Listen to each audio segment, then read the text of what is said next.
มอดพัดลมในวันดังแห้งเลยนั่งดีๆกลางหลังนั่งดีๆมาพี่น้องปลาแซลมอนคือว่าครั้งแรกเลยเนี่ยลองเปิดไปได้เห็นเท่ากิน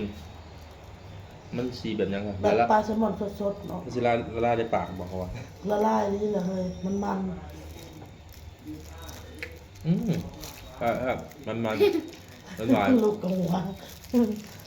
ขาดหนึ่งขาดบาจิบิ ปลาสบิเราก็มีนะ มาดูกินแล้วมันกินดังหาดูมาดู หาคน ตลอดนะ น่าจะอยู่ตู้เย็นปลาสบิ มาดู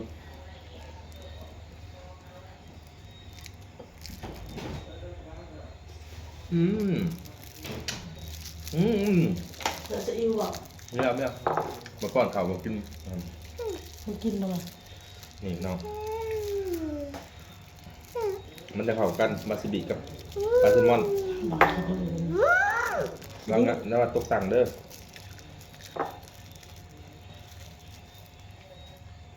อืมมาน้องซูซิมิว่าอาหารญี่ปุ่น ปลาสบิ ซาซิมิซูซิมิบ่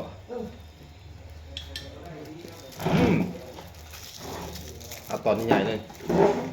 น้อง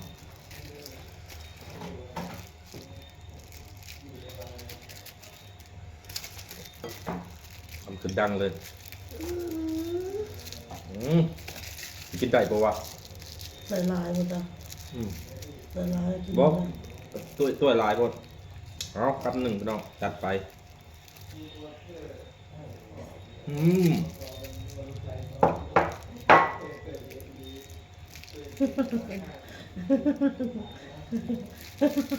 เฮ้ยเจาะหัว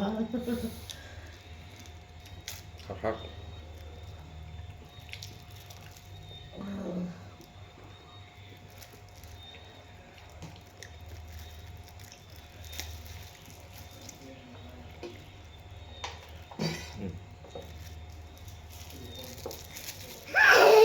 อืมครับ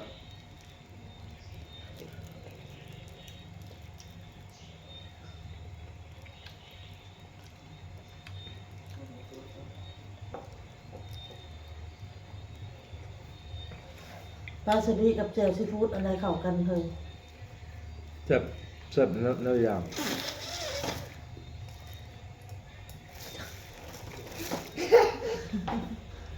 คิดดึกคิดดึกเลย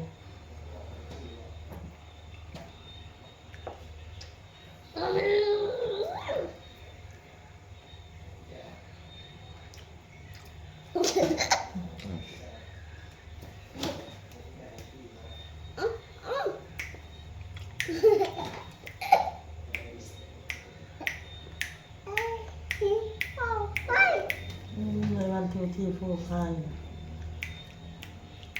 เห็ดจะเห็ดเราเป็น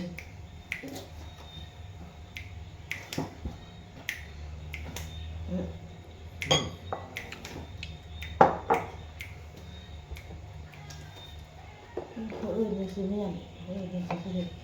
เพราะมันมืดมืด ครับ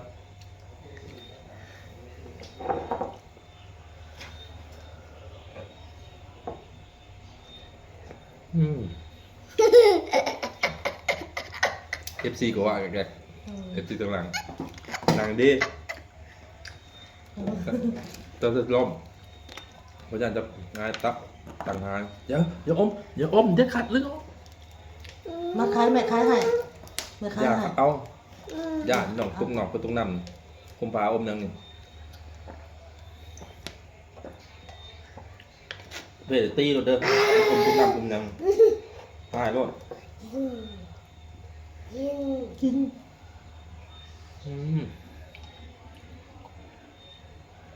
ผมก็ปลาแซลมอนนี่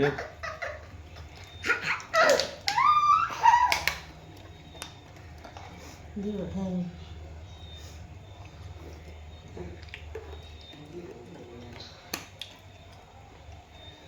นิ่งนิ่ง กุ้ง กุ้งเราโต้ซัมปิเราซื้อ ตรงใหญ่ตรงทรงปิ้งก็ปิ้งจะเตาอ่ะนะไล่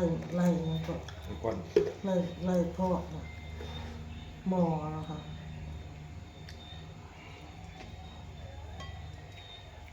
มันละลายหมดเลยแต่กินประมาณ2-3 ตอนนี่แหละ พวกข้าวบ่มีเลย ปลาแซลมอนมันมีข้าวเนาะ บ่มีกลิ่นน้ำปลาเลยนะน้ำแบบเต้ๆมันคล้ายแบบยังเป็นวุ้นเป็นยังนะแต่พ่อเขากินดีเนาะ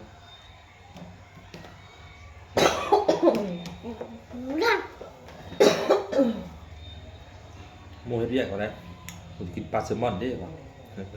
กูก็อยากว่ะเดี๋ยวจะมีบุญปากได้เลย หนูก็ซื้อมา2 ตอน2 แพ็คกินน่ะแพ็คหนึ่งกิน100 แพ็คนึง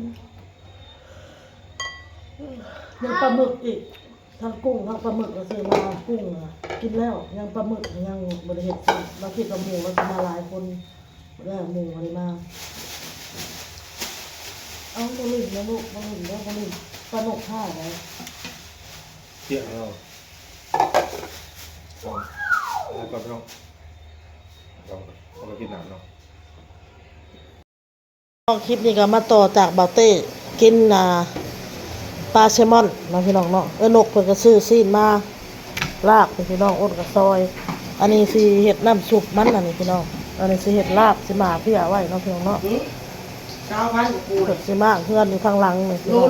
มากเฮือนมากซานแล้วก็สิ ว่าเขาตึงบ่ดาดยังไง เฮ็ดอยู่เฮ็ดกินให้สร้างเนาะพี่น้องสร้างเพิ่นสิมาเฮ็ดกับหมูเขาบ่เต้นะพี่น้อง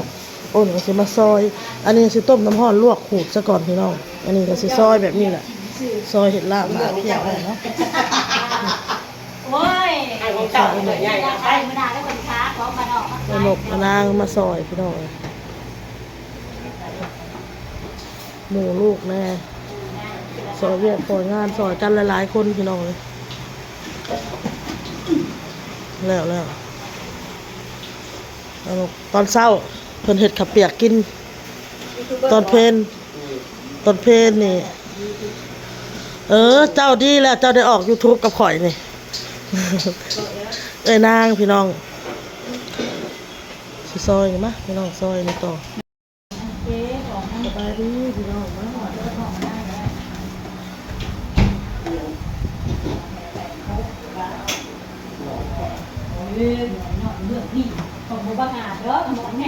แล้วยังเจ้าสิเมื่อเลยกันนาง ง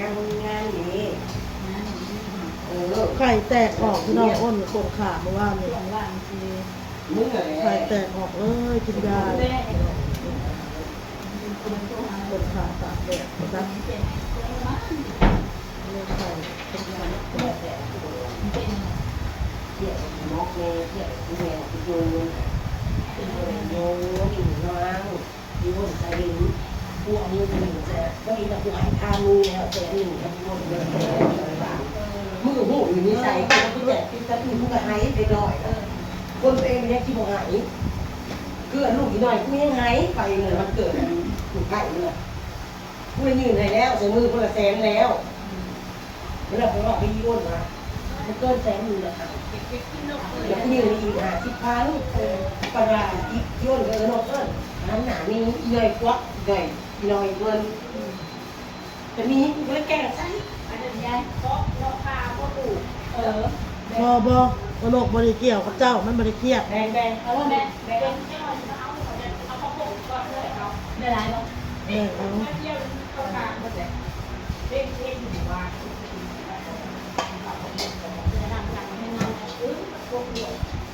แบ่งเอาอ่ะเห็นขดๆอยู่ด้วยเอานก เลือดน่ะซุกอยู่บ่เฮ้ยโจ้มาตื่นเลือดซุกอยู่วะเลือดเป็นอะไร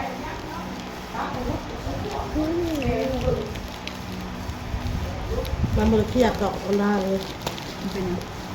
มันบ่ได้เครียดมันมาหาอยู่เขามันเครียดมันก็บ่มาแล้วมันมา ไอ้มันมามันมือ เมื่อก็เอามอกเว้าอีสะมอกเว้า เกี่ยวกับอะไรที่ไปใส่เรื่องนี้นั่นแหละ แล้วกันเล่าพี่น้องสักตื่นสักแขน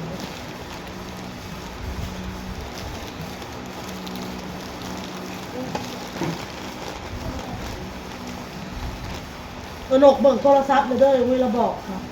ถ้าอนกเบิ่งโทรศัพท์เลยเด้อเราไปห้องๆแล้วเราสิโทรมาจะโอนเงิน โอเคเดี๋ยวจะไปไหน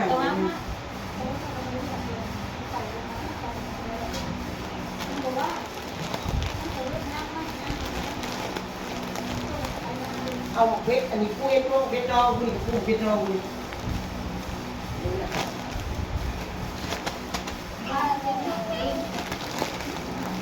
กับไอ้อุ้ยเราก็ไปหาคนมาสอยอีก2 คนเขาเอาบ่ไหว้ ยาอย่าลิ้นโอ้ย บ่ลินเขา มึ ฟ้าง เว้นแนวลิ้นลูกหมุนพวกกูบ่เลยเนาะ